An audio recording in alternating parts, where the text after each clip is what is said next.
The encrypted phone call came at 3:47 a.m. Ouagadougou time, routing through servers in Buenos Aires, Paris, and Dubai before reaching Colonel Ibrahim Traore's secure line in the presidential palace. The voice on the other end spoke in accented French, hesitant but determined. "Colonel Traore. This is Lionel Messi. I believe we need to talk." Traore sat up in bed, instantly alert.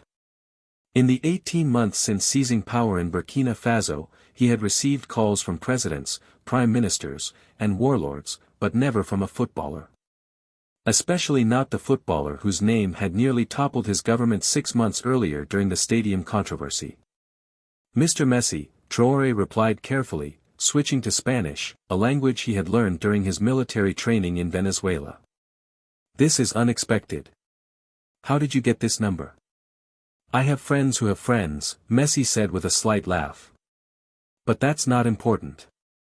What's important is what I've been watching happen in your country. The stadium debate, the youth programs, the way you've been talking about dreams having no borders. I think we might want the same things." 3 weeks later, Messi's private jet touched down at Ouagadougou airport under the cover of pre-dawn darkness.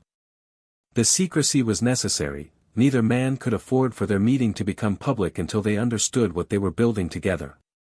For Traore, being seen consulting with foreign celebrities while his people struggled with basic services could be political suicide. For Messi, any involvement in African politics carried risks to his global brand and endorsement deals. They met in a safe house on the outskirts of the capital, a modest compound surrounded by mango trees and armed guards who had been told only that they were protecting a development consultant. Messi arrived wearing a simple tracksuit and baseball cap, looking more like a tourist than one of the world's most recognizable athletes. "You're smaller than I expected," Traore said with a smile as they shook hands. "Everyone says that," Messi replied. "But you're exactly what I pictured, someone carrying the weight of the world on his shoulders."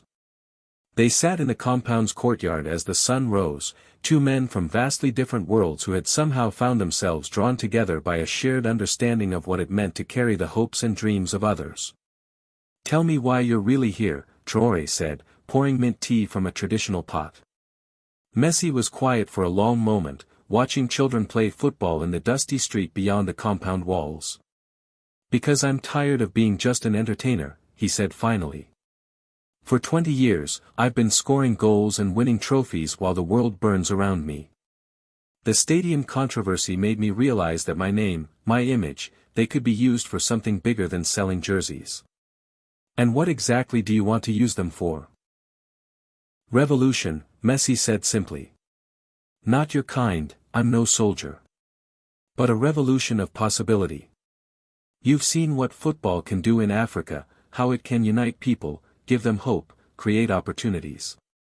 What if we could scale that up? What if instead of just building academies, we built a movement?" Traore leaned back in his chair, intrigued despite his natural skepticism. "Go on." Over the next 3 hours, Messi laid out a vision that was part sports development program, part social movement, and part geopolitical strategy. He spoke of using his global platform to highlight African talent, to challenge the European clubs that extracted the continent's best players while giving nothing back to their communities. He talked about creating alternative pathways to professional football that didn't require young Africans to abandon their homelands. "The European model is colonial," Messi said, his voice growing more passionate. "They take your best players at 14, 15 years old, promise them dreams, and then most of them end up washing out in lower divisions, far from home, with no education and no future. Meanwhile, African football stays weak because all the talent flows north. And you want to change that? I want to create a third option. Keep the talent in Africa, develop it here, create leagues and tournaments that can compete with Europe on their own terms. And I want to use my influence to force FIFA, to force the European federations, to change their practices." Traore was silent for a long time, processing the implications. What Messi was proposing wasn't just sports development, it was a direct challenge to the economic structures that had governed global football for decades. It was the kind of thinking that could make him valuable allies or dangerous enemies. Why me? Traore asked finally. Why Burkina Faso? We're not exactly a football powerhouse. Messi smiled. Because you're the only African leader who was willing to name a stadium after a foreigner if it meant inspiring his people to dream bigger. Because you understand that revolution isn't always about guns and politics, sometimes it's about changing the way people see themselves and their possibilities. The meeting was interrupted by the arrival of Jorge Messi, Lionel's father and business manager, along with a small team of advisors who had been secretly developing what they called the African Project for months. They spread documents across the courtyard table, financial projections, development plans, political risk assessments, and most importantly, a detailed strategy for what they termed football diplomacy. The numbers are staggering, Jorge explained, his voice carrying the authority of decades in sports business. African players generated over €2 billion for European clubs last year. Almost none of that money came back to Africa. We're proposing to change that flow. The plan was audacious in its scope. Messi would use his influence to create a new Pan-African football league, backed by his own investment and endorsement deals that would rival Europe's top competitions. But more than that, he would leverage his relationships with major brands to redirect their African marketing budgets toward local development rather than simply extracting talent. Adidas, Nike, Coca-Cola, they all want my endorsement, Messi said. What if I made supporting African football development a condition of any new deals? Traore found himself caught between admiration and concern. The plan was brilliant, but it was also the kind of initiative that would draw intense scrutiny from European governments and international financial institutions. France, in particular, would see it as a direct threat to their economic influence in West Africa. The French won't like this, he said bluntly. Good, Messi replied. I'm tired of pretending that football exists in a political vacuum. Every time I play for Argentina, I'm representing more than just a team, I'm carrying the hopes of an entire people. Why should it be different for African players? As the day progressed, the conversation evolved from abstract philosophy to concrete planning. They discussed which countries might be willing to participate, how to handle the inevitable pushback from European clubs, and most crucially, how to frame the initiative in a way that would generate popular support without triggering a violent backlash from entrenched interests. We call it the Liberation League, suggested Dr. Fatima Sawadogo, Traore's education minister, who had been quietly listening to the discussions. Not liberation from Europe, but liberation of African potential. Liberation of dreams that have been exported for too long. The name stuck. Over the following weeks, as Messi returned to Paris to continue his season with PSG, the two men maintained regular contact, developing their alliance through encrypted communications and carefully orchestrated public statements that hinted at their collaboration without revealing its full scope. The first public sign came during a PSG match when Messi wore cleats decorated with the colors of the Burkinabe flag. European sports journalists dismissed it as a publicity stunt, but African social media erupted with speculation about the meaning behind the gesture. 2 months later, Traore announced that Burkina Faso would host the inaugural Liberation Cup, a tournament featuring the best players from across West Africa, with prize money provided by an anonymous international benefactor. The winner would receive a scholarship to train in Argentina, not Europe, under Messi's personal guidance. The announcement sent shockwaves through the football world. European scouts who had planned to use the tournament as a talent shopping expedition suddenly found themselves frozen out. Players who had dreamed of European contracts were instead being offered opportunities to develop their skills in South America, with the promise of eventually returning to Africa to lead the next generation. This is football colonialism in reverse, wrote L'Equipe, the French sports newspaper. Messi and Traore are using sport to advance a political agenda that threatens the established order of international football. They weren't wrong. Behind the scenes, Messi was quietly recruiting other top players to join what they had begun calling the Possibility Coalition.